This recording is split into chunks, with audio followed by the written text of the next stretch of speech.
అమ్మవారి దయ వల్ల జగిత్యాల ప్రజలు తెలంగాణ ప్రజలందరూ కూడా బాగుండాలని మనస్ఫూర్తిగా కోరుకుంటున్నాం.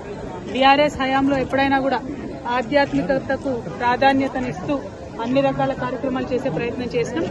అందులో భాగంగా మా బీఆర్ఎస్ పార్టీ ఎంపీ అయినటువంటి దామోదర్ రావు గారు 90 లక్షల రూపాయలు నవదుర్గ సేవా సమితికి విరాళంగా మన ఎంపీ లాడ్స్ నుంచి ఇవ్వడం జరిగింది.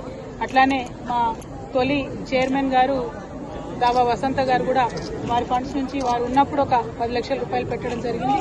అదేవిధంగా మరి చాలా మంచి కార్యక్రమాలు చేస్తున్నటువంటి ఈ సేవా సమితికి మద్దతుగా నిలబడాలని మేమందరం కూడా ఇవాళ వార్షికోత్సవ కార్యక్రమాల్లో పాల్గొనడం జరుగుతూ ఉన్నది. మరి ఇదంతా సందర్భం ఒకటి జరుగుతూ ఉంటే రాష్ట్రంలో ఇవాళ మరి రైతన్నలంతా కూడా ఎదురు చూస్తున్నారు. ఎప్పుడెప్పుడు మాకు రైతు భరోసా వస్తుందని ఎదురు చూస్తున్నారు. ఈ కాంగ్రెస్ ప్రభుత్వం వచ్చినప్పటి నుంచి కేవలం ఒక్కసారి రైతు భరోసా ఇచ్చిరు తప్పితే ఇంకా ఎప్పుడు కూడా ఇచ్చినటువంటి దాఖలాలు లేవు. నిన్నగాక మొన్న ఒకసారి ఇస్తున్నామని మాట ఇచ్చిండ్రు, కానీ కేవలం 60% మందికి అంటే 3 ఎకరాల వరకు మాత్రమే ఇప్పటివరకు ఇవ్వడం జరిగింది. మరి 3 ఎకరాల వాళ్ళకే ఇస్తారా, ఆ పైన ఇస్తారా, ఇయ్యరా, ఇస్తే ఎప్పుడు ఇస్తారు? మరి పోయిన సీజన్ లో పెండింగ్ పడ్డ వాళ్లకు ఈ సీజన్ లో ఆ బకాయిలను ఇస్తారా? మరి ఈ సీజన్ లోనన్నా కరెక్ట్ గా 100% మరి రైతు బంధు ఇస్తారా అనేటటువంటి విషయాన్ని ప్రభుత్వం ఎవరికి కూడా చెప్పడం లేదు. మరి ఆ అంశాలన్నీ ప్రజలు ఇవాళ అడుగుతున్నారు. 2500 రూపాయలు ఎప్పుడు ఇస్తారు, మాకు పెన్షన్లు ఎప్పుడు ఇస్తారు, మీరు ఇచ్చినటువంటి హామీలన్నీ ఎప్పుడు ఇస్తారు, విద్యా భరోసా కార్డు ఎప్పుడు ఇస్తారని చెప్పి విద్యార్థులు ఉద్యోగులు అందరూ అడుగుతున్నటువంటి సందర్భం.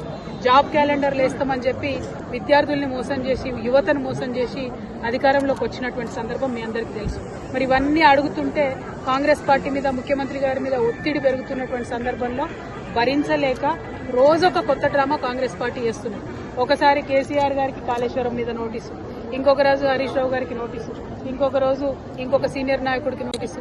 ఇవాళ మరి కేటీఆర్ గారికి మరి నాకు తెలిసి ఇది 5వ 6వ నోటీసు ఇవ్వడం, ఒకటి నోటీసులు ఇచ్చిన ప్రతిసారి ప్రతి ఒక్కరు ఏదో ఒకటి మాట్లాడి మొత్తానికి ప్రజా సమస్యల నుంచి దృష్టి మరల్చాలే, వాళ్ళు పబ్బం కట్టుకోవాలని చూస్తున్నటువంటి సందర్భాన్ని మనం గమనిస్తున్నాం. నేను ఈ వైఖరిని తీవ్రంగా ఖండిస్తా ఉన్నాను. మేము ఎప్పుడో చెప్పినాం, నోటీసులు ఇస్తే పోతాం, జవాబిస్తాం, మేమేం తప్పు చేసింది లేదని మా పార్టీ తరఫు నుండి మా నాయకులందరూ కూడా అన్ని సందర్భాల్లో కూడా చెప్పినటువంటి విషయం మీ అందరికీ తెలిసిందే.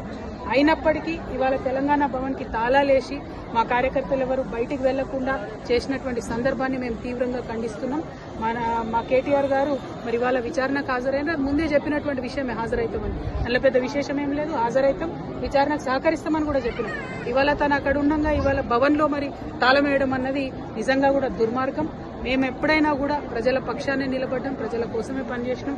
అది రాష్ట్ర సాధన కోసమైనా, రాష్ట్రం వచ్చినాక అభివృద్ధి కోసమైనా అనే విషయాన్ని మరొకసారి తెలంగాణ ప్రజలకు తెలియజేస్తూ ఈ ప్రభుత్వం ఈ యొక్క వైఖరిని మానుకోవాలి, డైవర్షన్ పాలిటిక్స్ మానుకోవాలని చెప్పి మేము డిమాండ్ చేస్తా ఉన్నాం. జై తెలంగాణ.